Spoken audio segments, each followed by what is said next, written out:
Pandemi COVID-19 ini benar-benar merenggut kebahagiaan keluarga.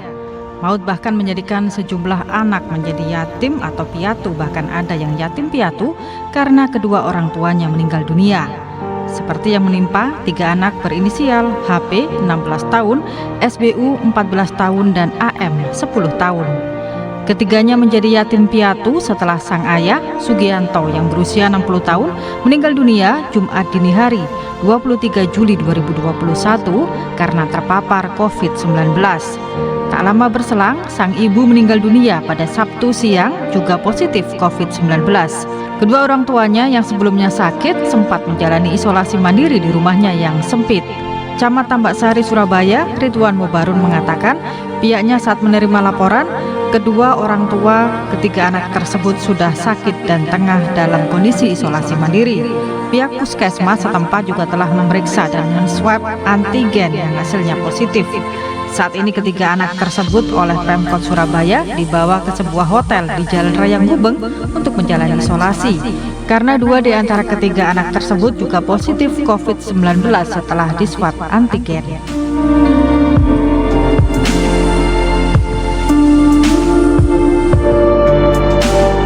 Sebelumnya di Gresik, Ahmad Fakrur Horosi, bocah berusia 11 tahun, menjadi yatim piatu dalam waktu 3 hari. Bagaimana tidak, sang ibu yang sedang hamil 7 bulan meninggal bersama bayi yang dikandungnya. Sehari kemudian menyusul ayahnya meninggal dunia karena terpapar COVID-19. Kini bocah kelas 4 SD warga desa Gredek, Kecamatan Duduk Sampean, Gresik ini dirawat saudara orang tuanya.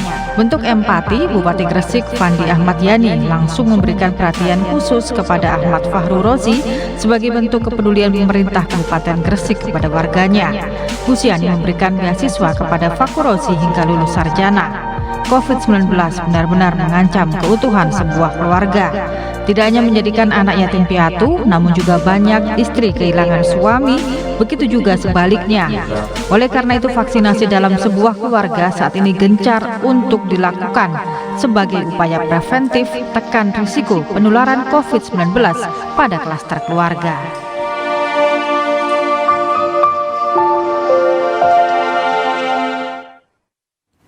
Halo, selamat malam pemirsa. Kita berjumpa dalam program Dialog Khusus malam hari ini pemirsa. Dialog Khusus hadir bersama DPRD Provinsi Jawa Timur. Saya Tika Subandi. Pemirsa, malam hari ini kita membahas terkait dengan vaksinasi berbasis keluarga tekan resiko penularan COVID-19. Di tayangan sebelumnya kita sudah menyimak bahwa COVID-19 juga berpengaruh begitu ya terhadap keutuhan sebuah keluarga. Nah, apa kemudian yang harus dilakukan untuk benar-benar bisa menekan angka penularan COVID-19 utamanya di Jawa Timur sekaligus secepatnya agar tercipta herd immunity. Malam hari ini pemirsa sudah terhubung bersama kami melalui Zoom Pak Kusnadi, Ketua DPRD Provinsi Jawa Timur, Bapak Kusnadi SHM Hum. Kemudian Bapak Muzamil Syafi'i SHMSI, anggota DPRD Provinsi Jawa Timur dari fraksi Nasdem yang juga penyintas COVID-19. Serta tidak ketinggalan Bapak Dr. Insinyur Heru Cahyono MM, PLH Sekretaris Daerah Provinsi Jawa Timur yang juga Sekretaris Satgas COVID-19 Jawa Timur. Pak Kusnadi, Pak Muzamil Syafi'i, Bapak Heru Cahyono, selamat malam. Assalamualaikum. Waalaikumsalam. Waalaikumsalam. Iya, Pak Heru, Pak Kusnadi, Pak Muzamil Syafi'i, terima kasih sudah bersedia untuk berdiskusi pada malam hari ini bersama kami tentunya dalam dialog khusus kali ini. Saya ke Pak Heru Cahyono terlebih dahulu. Semoga sehat selalu Bapak-bapak pada kesempatan ini. Amin. Pak Heru, Amin. Ya, kalau kita bicara mengenai target pelaksanaan vaksinasi di Jawa Timur, bagaimana sampai saat ini? Jadi Mbak siapa? Tika. Mbak Tika. Target pelaksanaan di Jawa Timur sampai detik ini, jadi kita total itu sekarang 31.826.206 jatah yang ada sampai detik ini tanggal 28. Baik. Untuk dialokasikan untuk sumber daya kesehatan itu 189.907. Untuk lansia 4 juta sekian, petugas publik 2 juta sekian, masyarakat yang rentan dan umum 21 juta sekian, remaja 3 juta sekian. Dan target ini adalah yang selalu mendapatkan apresiasi dari pemerintah pusat, karena pada detik ini target vaksin yang ada di Jawa Timur lebih cepat dan lebih tersebar dibandingkan dengan provinsi-provinsi yang lain. Hari ini tadi kami rapat juga sudah mendapatkan target untuk booster, jadi untuk booster untuk vaksin booster yang ketiga bagi tenaga kesehatan. Merek yang dipakai ada Moderna. Begitu juga untuk target vaksin untuk disabilitas yang dipakai adalah Sinopharm. Itu sudah mau datang bulan-bulan ini. Ya, Pak Heru Cahyono, mohon maaf, Bapak bisa mungkin agak mundur sedikit ya Pak ya, agar tidak terpotong oleh kamera. Nah, seperti itu Pak Heru Cahyono. Ini laptopnya nggak dibelikan sama Pak Kus, jadi saya laptopnya. Jadi gini Pak, supaya Pak Kusnadi nggak pangling lagi nanti. Pak Muzamil juga nggak pangling, sudah lama nggak ketemu soalnya. Pak Ketua DPR laptopnya kecil Mbak. Oh gitu ya Pak. Jadi harap dimaklumin begitu ya Pak. Baik Pak Heru.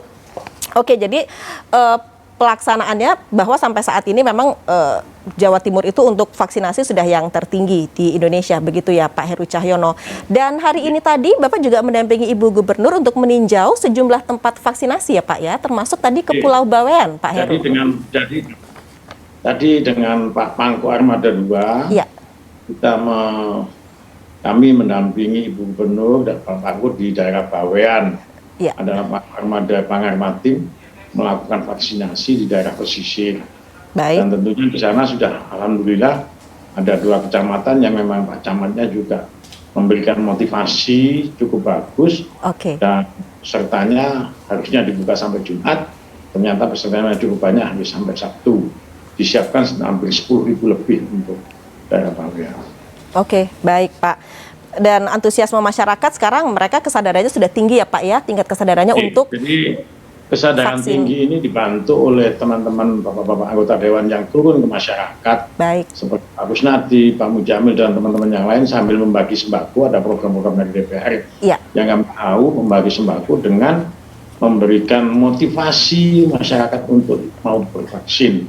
Dan ini adalah kerjasama yang cukup bagus antara provinsi, Forkopimda, kadang-kadang Pak Ketua juga datang bersama-sama Pak Kapolda, Pak Pangdam untuk hadir, dan beberapa lembaga swadaya masyarakat lainnya. Baik, Pak Heru. Oke, saya ke Pak Kusnadi. Pak Kusnadi, bagaimana teman-teman di DPRD Provinsi Jawa Timur sejauh ini melihat upaya pelaksanaan vaksinasi di Jawa Timur sendiri, Pak Kusnadi? Ya, gini Mbak Tika, jadi target vaksinasi yang kita lakukan secara nasional dan kemudian regional Jawa Timur, bahkan juga mungkin kabupaten kota, itu adalah bagaimana kemudian kita mencapai herd immunity, ya, kekebalan kelompok, ya, kekebalan kelompok. Nah,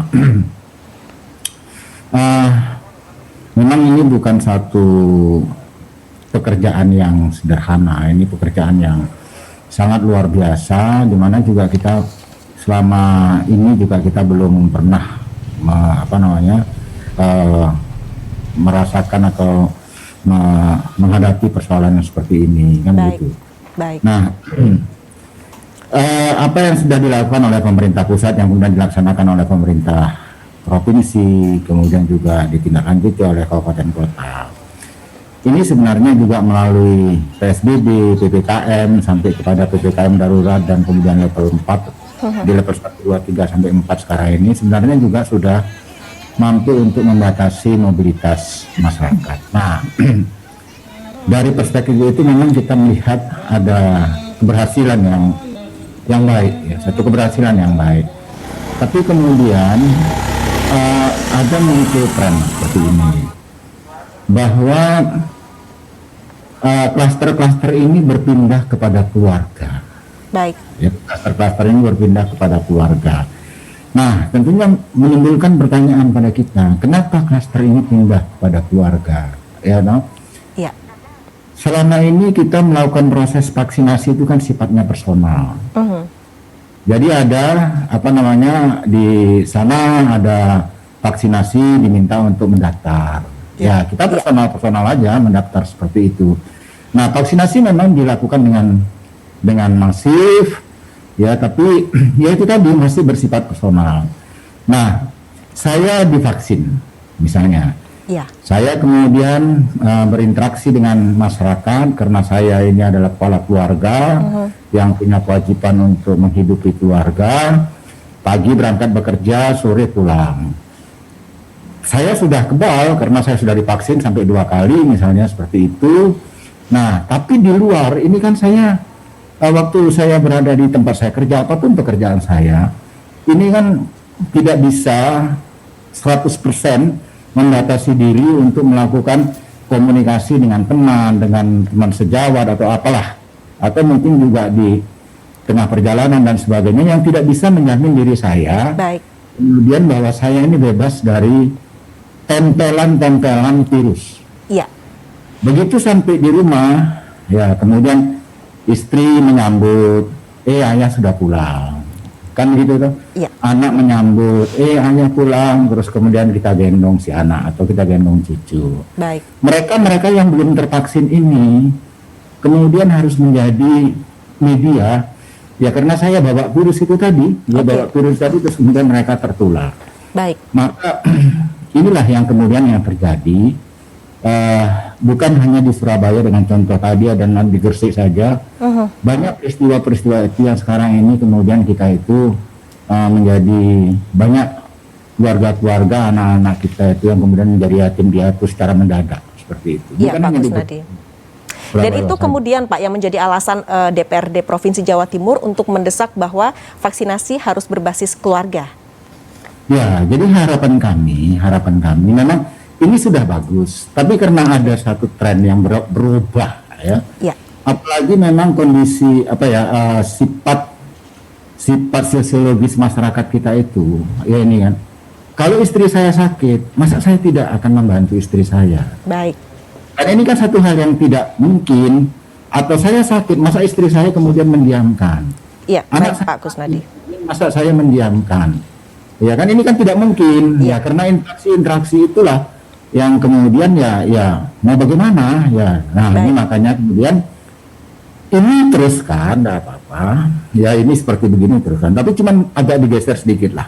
Oke. Bagaimana kemudian yang kita vaksin itu satu keluarga, gitu loh. Jadi vaksinasi berbasis keluarga ya Pak Kusnadi. Ini saya akan tanyakan ini ke Pak Heru Cahyono. Pak Heru, seperti apa Pak kemudian untuk pelaksanaan vaksinasi berbasis keluarga ini nantinya di Jawa Timur, Pak Heru?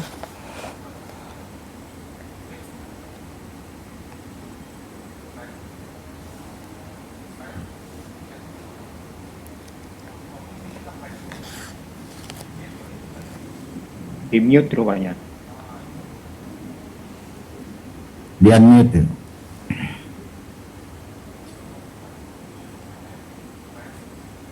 Iya Pak Heru, memang kami tidak bisa mendengar suara Bapak sih.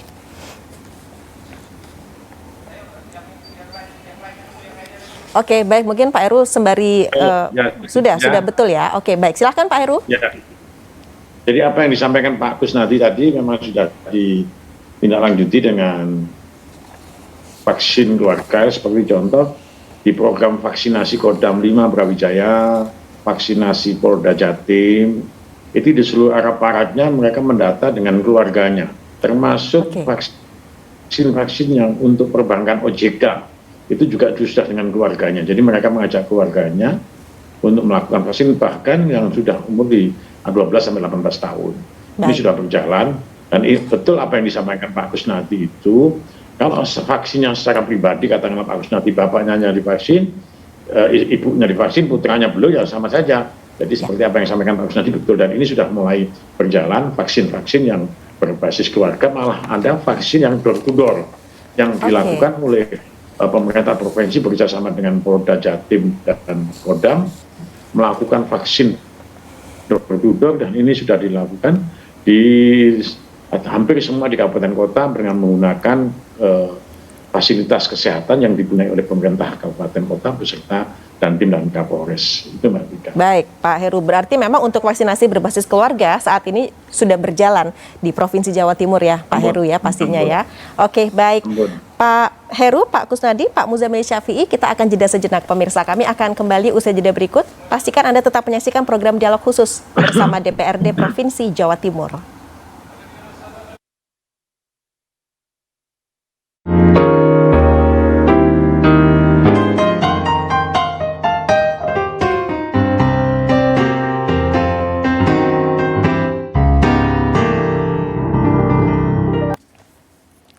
Ya pemirsa, kembali dalam program Dialog Khusus bersama DPRD Provinsi Jawa Timur, vaksinasi berbasis keluarga tekan resiko penularan COVID-19. Dan selanjutnya saya akan berbincang dengan Pak Muzamil Syafi'i. Pak Muzamil, Bapak termasuk penyintas COVID begitu ya Pak ya? Pak Muzamil, tapi sebelumnya sudah menjalani vaksinasi ya Pak ya? Kami kena COVID, baru kami vaksinasi. Oke, baik. Jadi memang Bapak kena COVID terlebih dahulu begitu ya Pak ya? Oke. Jadi, ya? Iya Pak, baik. Nah, semula istri saya terpapar terlebih dahulu. Iya, istri Pak. Saya terpapar terlebih dahulu, kemudian masuk ke rumah sakit, maka harus ada tracing kan? Kalau ada satu keluarga atau satu orang dalam satu rumah tangga itu ada yang terkena COVID, maka kewajiban yang lain harus tracing. Nah, di situ ada 7 orang yang positif. Nah, ini sampaikan oleh Pak Ketua tadi itu berbasis keluarga. Ini sangat penting sekali, ya. Karena kalau satu orang terkena COVID, maka pasti di lingkungan keluarga itu akan terpapar juga. Baik. Alhamdulillah kebetulan karena dalam keluarga itu banyak yang muda, sehingga saya aja yang paling tua dan ada gejala, maka saya harus masuk ke rumah sakit. Yang lain imunisasi isolasi mandiri. Isolasi mandiri. Iya. Maka itu yang dimaksud oleh DPRD itu pentingnya memberikan vaksinasi kepada satu keluarga agar ketika ada virus yang masuk sudah tertolak oleh vaksin itu sendiri di dalam rumah tangga itu. Baik. Nah, kemudian Pak Muzamil sendiri melihat bagaimana sih kemudian pentingnya kalau sekarang itu dilaksanakan vaksinasi berbasis keluarga, karena memang Bapak pun juga sudah melalui kondisi ketika kemudian sudah pernah terkena COVID-19, Pak Muzamil. Ya, di masyarakat ini kan perlu ada penjelasan yang tuntas ya, karena ada dua kelompok. Ada satu menganggap bahwa vaksinasi itu penting, ada yang menganggap tidak penting. Baik. Ini membahayakan, ini bermanfaat. Nah, ini yang harus selesai terlebih dahulu. Karena banyak masyarakat ini yang menolak vaksinasi itu akibat dari narasi-narasi para ahli yang berseliweran itu secara online yang ditangkap oleh seluruh masyarakat, sehingga banyak orang yang menolak vaksinasi. Bukan persoalan apa, tapi menolak akibat takut karena katanya kalau mendapatkan vaksin itu kemudian justru lebih parah dan sebagainya. Nah, ini yang harus dijelaskan oleh para pemimpin kita maupun para tokoh-tokoh masyarakat pada bahwa vaksinasi itu sangat penting sekali bagi masyarakat. Baik Pak Muzamil. Pak Heru Cahyono, tadi kita sudah dengarkan apa yang disampaikan oleh Pak Muzamil begitu ya, artinya terkait dengan klaster keluarga begitu Pak dalam penyebaran COVID-19 ini. Nah, tadi Pak Muzamil juga menyatakan bahwa ada 2 kelompok memang Pak, tidak bisa kita pungkiri itu, antara mereka yang memang pro dengan vaksin dan juga mereka yang mungkin belum mau divaksin begitu. Nah, ini seperti apa kemudian upaya dari pemerintah Provinsi Jawa Timur sendiri Pak Heru agar kemudian ini masyarakat sudah nggak perlu lagi termakan hoax, kemudian masyarakat sudah dengan kesadaran sendiri mereka benar-benar mau vaksin, karena itu kan demi keselamatan dan juga kesehatan bersama begitu Pak Heru. Ya, terima kasih Mbak Tika. Pemerintah provinsi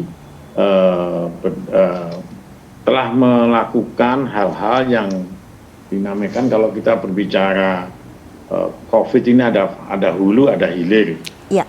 Di hulunya itulah kita harus melakukan, salah satu adalah sosialisasi, menyampaikan bahwa harus prokes 3M sampai 5M, sekarang 6M termasuk vaksin.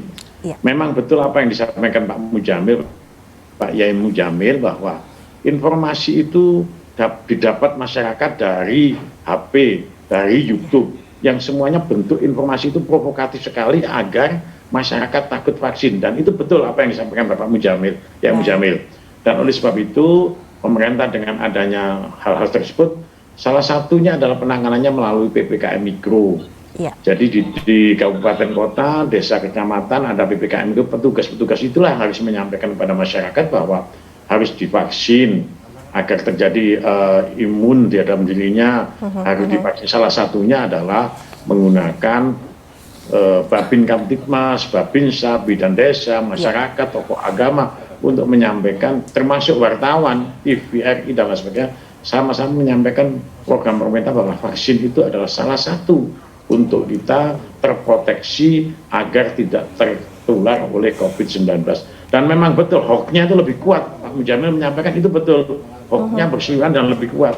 Kalau divaksin nanti akan menjadi sakit, setelah divaksin akan terjadi hal-hal yang lebih jelek, dan itu semua terus begitu. Sampai sekarang pun demikian.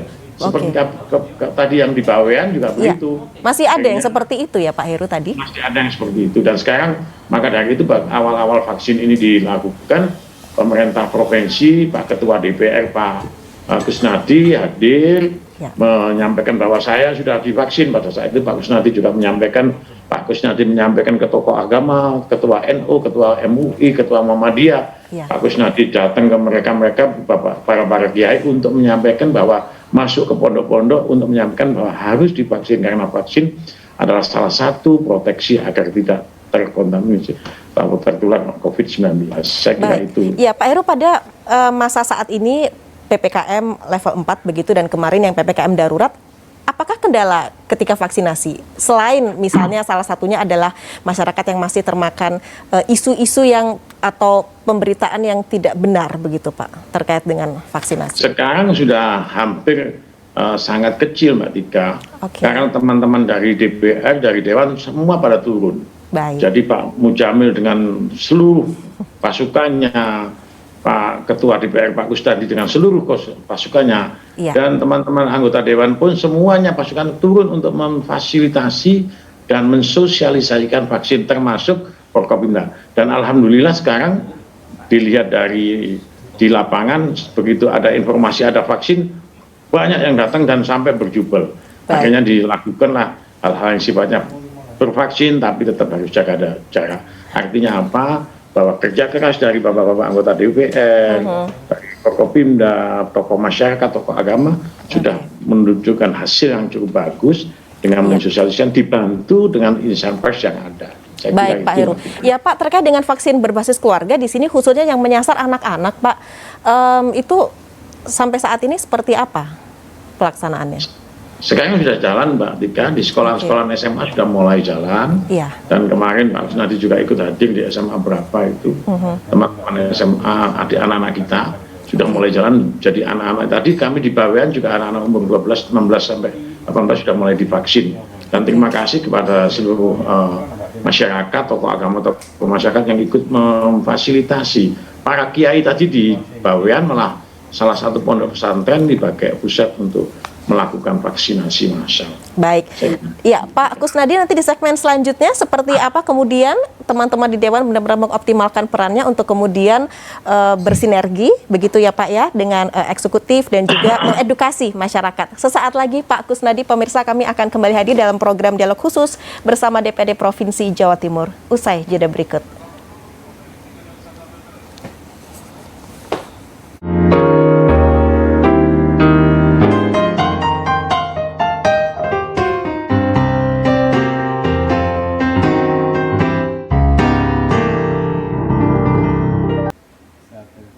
Ya pemirsa, saat ini Anda tengah menyaksikan program Dialog Khusus yang dipersembahkan oleh DPRD Provinsi Jawa Timur. Kami membahas terkait dengan vaksinasi berbasis keluarga tekan risiko penularan COVID-19.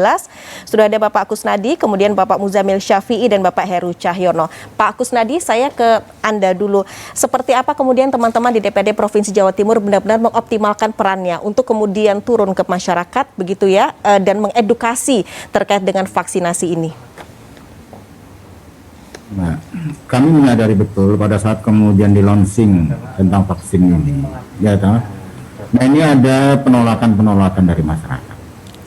Dan kami menyadari betul, ya saya dengan Bu Gubernur waktu itu dan juga Forkopimda yang lain itu berdiskusi kita ini. Kita harus melibatkan para tokoh agama, kita harus melibatkan para tokoh masyarakat untuk membantu kita. Memberikan suatu penyadaran kepada rakyat, ya rakyat Jawa Timur ini bahwa arti pentingnya vaksin ini. Dan vaksin ini adalah merupakan satu hal yang sebenarnya ya kita sudah melakukannya. Baik. Jadi kita dulu itu sudah melakukan. Cobalah kalau kita kemudian mau menikah saja, dimulai dari mau menikah lah. Okay. Kita sudah ikut meminta vaksin TP, kan gitu. Pada saat kemudian menikah, kemudian hamil si istri, ya nanti juga sudah divaksin lagi.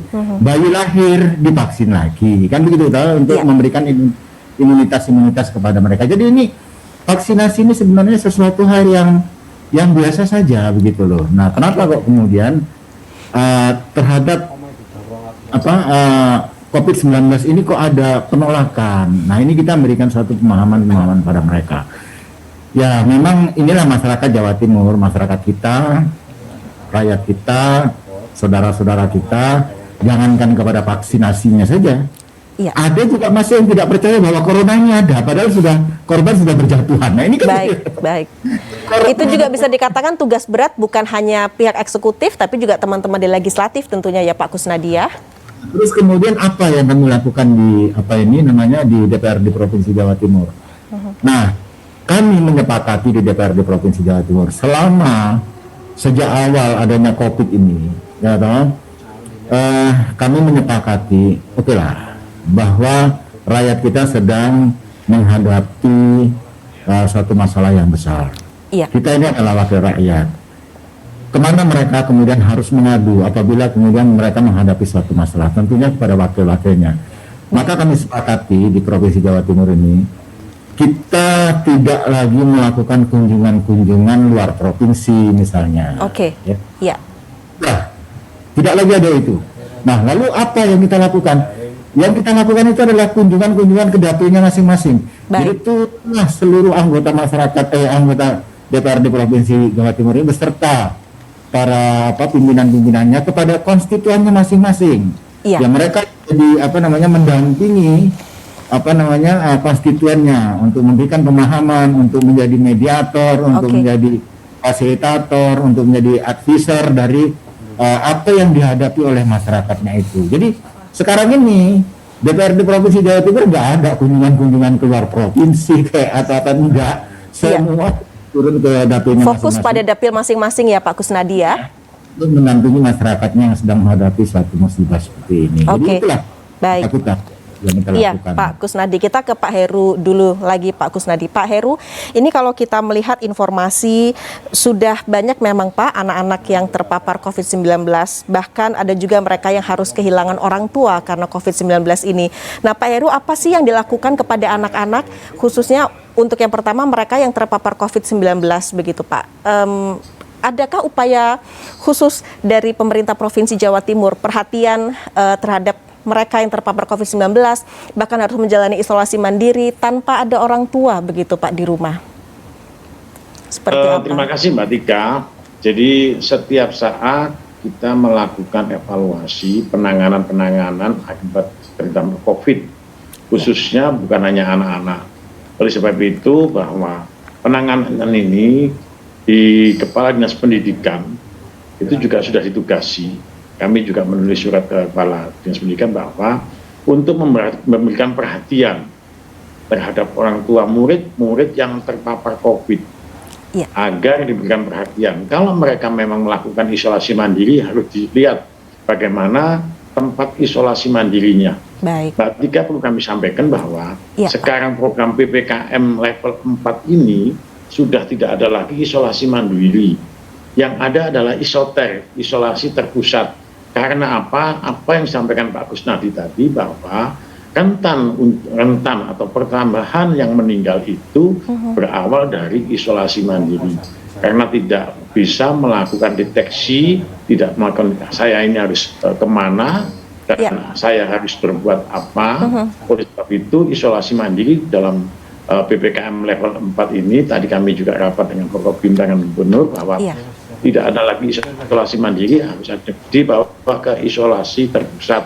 Dan ini sudah dilakukan, Polda dan Kodam sudah mempunyai COVID Hunter yang akan menjemput, mengajak mereka melakukan isolasinya di isolasi terpusat yang disiapkan di RT masing-masing, RW masing-masing, kelurahan masing-masing atau di kota masing-masing. Namun demikian fasilitasnya pun harus disiapkan. Saya kira ini termasuk hal-hal yang sifatnya penanganan psikologis bagi anak-anak itu juga kita disiapkan. Saya kira itu, dan tentunya apa yang disampaikan Pak Ketua DPR tadi, bahwa Bapak-bapak, Ibu-ibu anggota DPR sudah turun ke dapilnya untuk memberikan sosialisasi, edukasi, fasilitasi, dan membantu masyarakatnya di dapilnya masing-masing. Dan itu dirasakan oleh masyarakat. Maka dari itu masyarakat sekarang lebih tahu, mau divaksin, tidak perlu harus diiming-imingi macam-macam untuk datang ke vaksin. Mereka sudah berdiri vaksin. Saya kira itu, Mbak. Oke, sudah sadar sendiri ya, kesadarannya sudah mulai muncul begitu ya Pak Heru ya pastinya. Nah, Pak Kusnadi melanjutkan tadi apa yang sudah disampaikan oleh Pak Heru, artinya sekarang sudah ada isolasi terpusat begitu ya Pak Kusnadi. Ini bagaimana Dewan melihatnya? Ya, memang beginilah, seperti isoman itu Mbak ya. Jadi isolasi mandiri. Efektifkah? Itu kan berawal dari pertanyaan-pertanyaan seperti itu.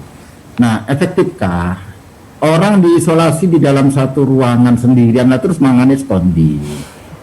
Ya, atau dia butuh sesuatu itu terus siapa yang akan melayani? Kan seperti itu. Nah, terus pasti juga akan ada interaksi dengan keluarga. Padahal dia ini sudah jelas kenapa kok dia isoman, dia itu kan terkena COVID. Nah, kalau tetap ada interaksinya dengan keluarga, lah kok Nah, makanya kemudian marilah kita cari pola yang lain, kan gitu kan? Maka adalah isolasi yang terpusat tadi itu, begitu loh. Jadi ya memang ya harus ada relawan memang, tapi ini kan bisa mengurangi terjadinya kemungkinan interaksi dengan keluarga yang macam-macam dan sebagainya, sehingga akan muncul klaster-klaster keluarga yang banyak. Nah, inilah yang kita lakukan. Tapi saya melihat bahwa memang gerakan untuk vaksinasi ini sudah mengarah kepada klaster keluarga. Baik. Yang saya dapatkan informasi juga dari BKKBN dengan kampung berkualitasnya itu juga BKKBN melakukan proses vaksinasi karena memang itu juga bagian dari tugas. Jadi semuanya ini bertugas. Ya tugasnya ya sudah, itu bagaimana menangani COVID untuk COVID ini. Baik. Dan ini juga orientasinya sudah keluarga semua. Sudah berbasis keluarga semua ya Pak Kusnadi ya. Keluarga. Jadi vaksinasinya itu orientasinya keluarga. Karena ya itu tadi kita menyadari saya divaksin, saya mencari makan untuk keluarga. Di rumah itu ada istri, ada anak, bahkan juga ada orang tua.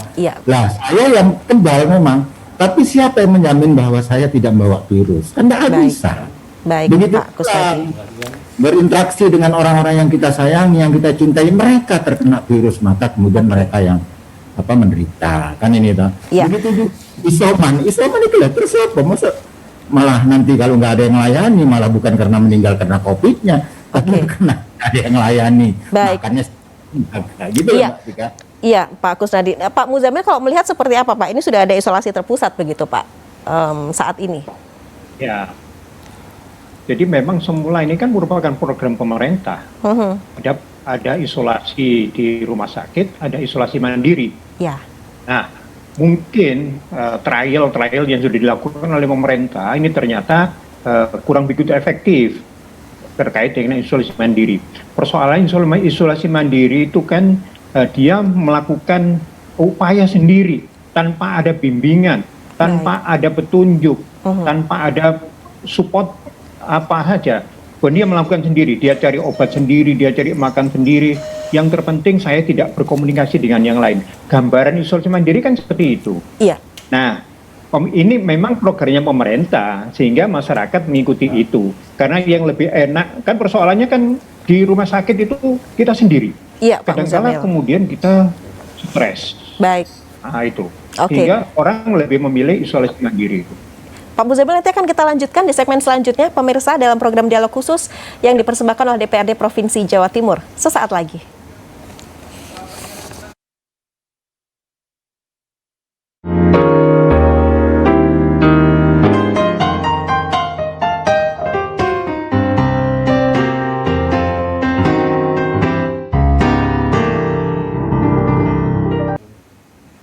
Ya pemirsa, kembali dalam program dialog khusus yang dipersembahkan oleh DPRD Provinsi Jawa Timur, vaksinasi berbasis keluarga, tekan resiko penularan COVID-19. Masih bersama Pak Muzamil. Pak, kita lanjutkan tadi terkait dengan isolasi mandiri, artinya juga mereka yang belum mendapatkan atau belum tahu apa sih yang sebenarnya harus dilakukan begitu ya Pak ya ketika isolasi mandiri. Termasuk ketika Pak Muzamil sendiri mungkin bisa diceritakan secara singkat seperti apa ketika Bapak waktu itu terkena COVID-19.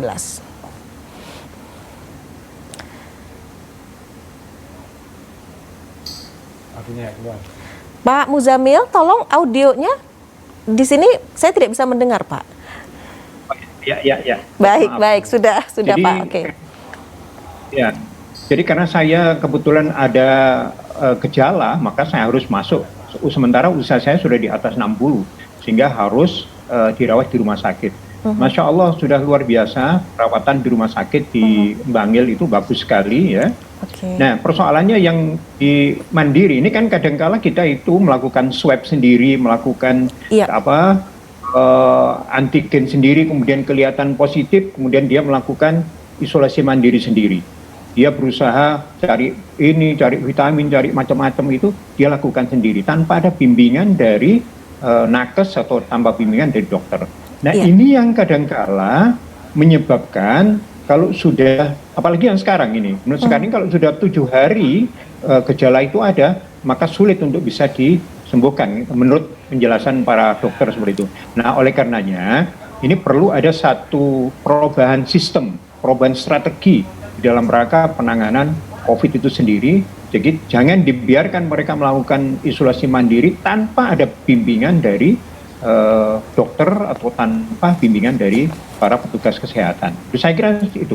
Oke, baik. Jadi artinya di sini lingkungan juga harus mensupport begitu ya Pak ya, khususnya mereka satu keluarga yang mungkin taruhlah sedang isolasi mandiri dan mereka tidak tahu harus melakukan apa begitu, paling tidak RT, RW dan juga lingkungan terdekat mereka harus peduli begitu. Nah, kalau itu terdeteksi oleh Satgas COVID, maka bisa dilakukan pembinaan. Tapi bagaimana mereka yang antigen sendiri, kemudian dia tahu dia positif, kemudian dia melakukan isolasi mandiri sendiri di lingkungannya karena takut.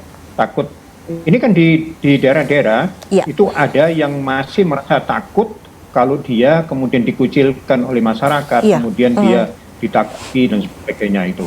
Baik Pak Muzamil, semoga dia melakukan isolasi mandiri. Ya, semoga ini bisa menjadi perhatian juga khususnya begitu ya Pak ya bagi Satgas COVID di daerah masing-masing dan juga lingkungan terdekat begitu Pak. Nah Pak Kusnadi, jadi kita berharap isolasi yang terpusat ini yang perlu ada fasilitas yang cukup memadai ya. Oke. Iya, baik. Nah Pak Kusnadi, Pak ini kalau kita bicara mengenai klaster keluarga di beberapa daerah kita tahu ada kejadian anak-anak yang memang ditinggal orang tuanya begitu. Kalau bagi teman-teman di Dewan, apa sih sebenarnya yang harus dilakukan begitu? Semacam pendampingan, kemudian perlindungan juga kepada anak-anak ini yang sudah ditinggal orang tuanya. Bagaimana Pak Kusnadi? Ya gini Mbak, jadi bukan hanya di tengah-tengah masyarakat saja. Di lingkungan kami anggota DPRD provinsi pun ada seperti itu.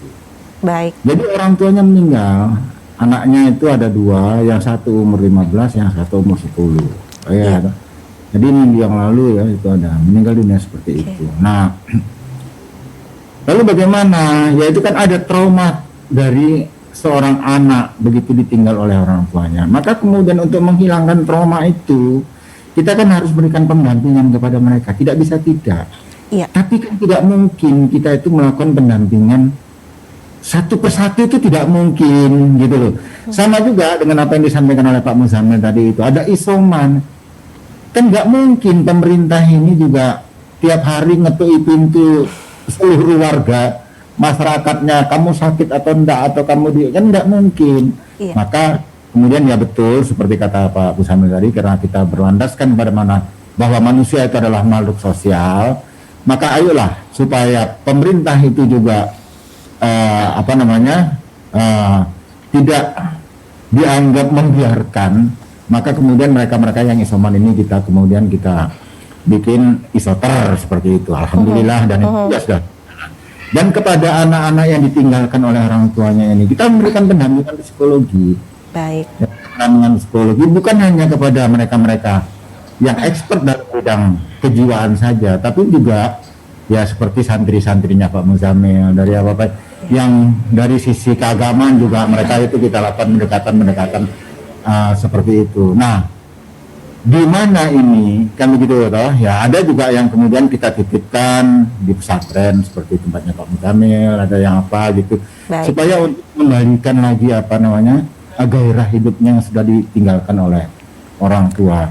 Nah, nggak mungkin juga kita suruh mereka tetap tinggal di situ, besok kita datang lagi, ya kan nggak mungkin itu. Makanya kemudian kita ambil mereka, kita ajak mereka, kemudian kita taruh di mana, kita titipkan di mana dengan pemantauan dari pemerintah yang lebih. Ini memang satu kondisi yang luar biasa, betul Mbak Tika. Iya, jadi bagus nanti. Apa yang kita hadapi sekarang ini adalah satu kondisi yang luar biasa, yang mengharu birukan. Iya, itu makanya pada kesempatan ini jiwa gotong royongnya masyarakat Indonesia benar-benar diuji ya Pak Kusnadi ya. Betul Mbak, betul. Jadi ya ini sudahlah, saya ingin sampaikan di sini. Saya Pak Muzamil ini bagian dari pemerintahan. Tapi pemerintah ini tidak bisa menyelesaikan ini sendiri. Baik. Harus dilakukan bersama-sama antara pemerintah dengan masyarakat. Oke. Ya. Maka pola-pola pendekatan kami itu juga sudah kami rubah, ya. Seperti pakai masker, menjaga social distancing, terus kemudian cuci tangan. Itu bukan lagi perintah kamu harus begini, tapi pendekatan kami adalah kita menggunakan 3M itu, mematuhi prokes itu untuk melindungi orang-orang yang kita cintai dan orang-orang yang kita sayangi. Nah, baik. Itu kan menggerakkan hati mereka, ya, itu menggerakkan hati mereka. Iya, Pak Kusnadi. Nah, Pak Heru, bagaimana kemudian pemerintah Provinsi Jawa Timur di sini melihat begitu ya, seperti apa tadi yang disampaikan oleh Pak Kusnadi bahwa di Dewan sendiri juga ada kejadian seperti itu. Artinya teman-teman di Dewan juga mereka saling bahu-membahu, gotong royong, saling mensupport satu sama lain, khususnya bagi anak-anak yang sudah ditinggal oleh orang tuanya karena COVID-19. Pak Heru. Oke.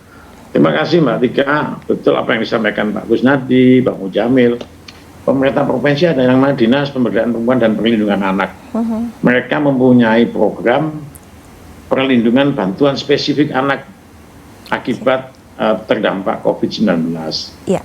Jadi itu bantuannya mulai bantuan pendampingan, bantuan pendampingan psikologi, seperti pendampingan yang terjadi pada saat bencana alam banjir, tanah longsor, gunung meletus. Nah, inilah yang dilakukan oleh pemerintah provinsi, tentunya yang sudah difasilitasi oleh Bapak-Bapak anggota DPR, yaitu program pendampingan anak bantuan spesifik terhadap dampak COVID-19. Jadi itu sudah didesain untuk itu Mbak Tika. Baik, dan itu juga nanti akan didata ya Pak ya, untuk mereka anak-anak yang memang tidak ada orang tua begitu ya Pak ya? Oke, baik Pak Heru. Nah pemirsa, tentunya masih ada satu segmen dalam program Dialog Khusus bersama DPD Provinsi Jawa Timur malam hari ini. Pastikan Anda tetap bersama JTV. Kami saat lagi.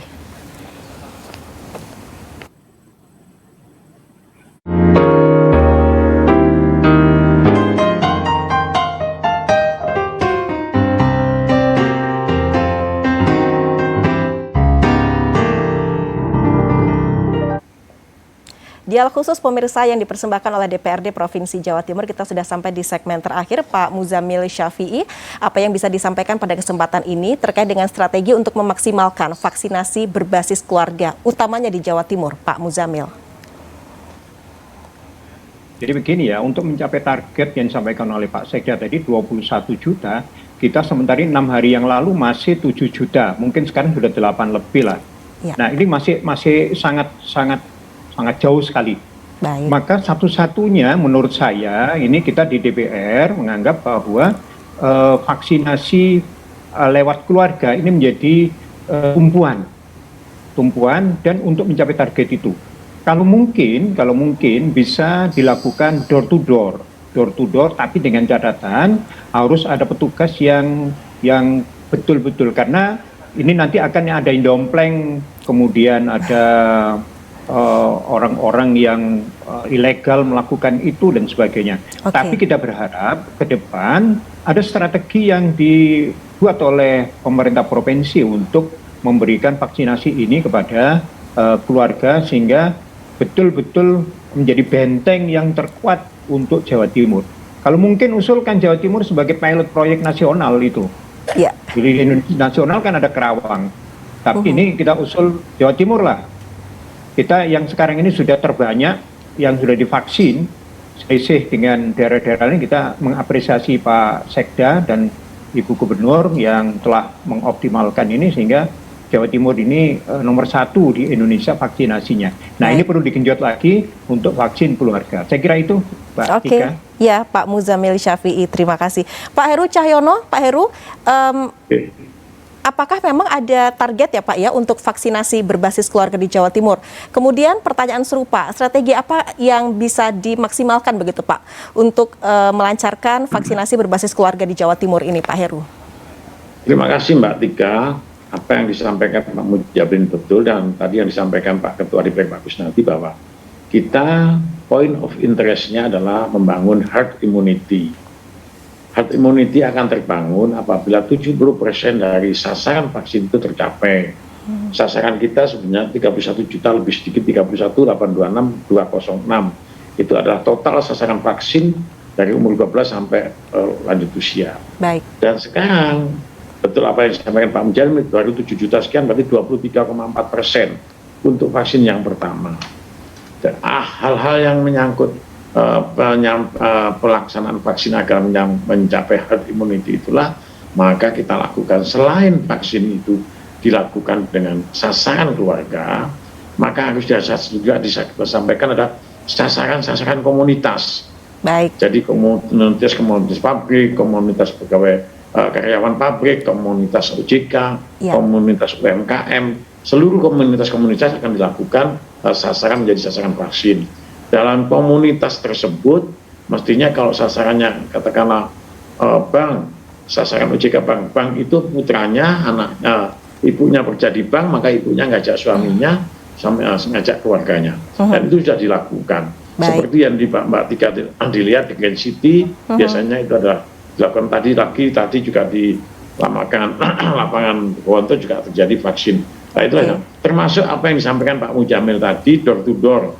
Door to door sudah dilakukan selama ini 2 minggu yang lalu. Baik. Pak Kapolda, Pak Pangdam, kami mewakili Ibu Gubernur memberangkatkan vaksinator door to door. Vaksin untuk door to door dengan kerjasama antara Polda, Kodam, dan Dinas Kesehatan. Kalau di Kabupaten Kodim, Polres dengan Dinas Kesehatan, sampai ke bawah, Babin Kamtibmas, Babinsa Kecamatan dan Dinas Kesehatan Kecamatan, itu melakukan vaksin door to door. Awalnya, vaksin door to door ini dilakukan pada saat kasus di Madura, di Bangkalan, saat terjadi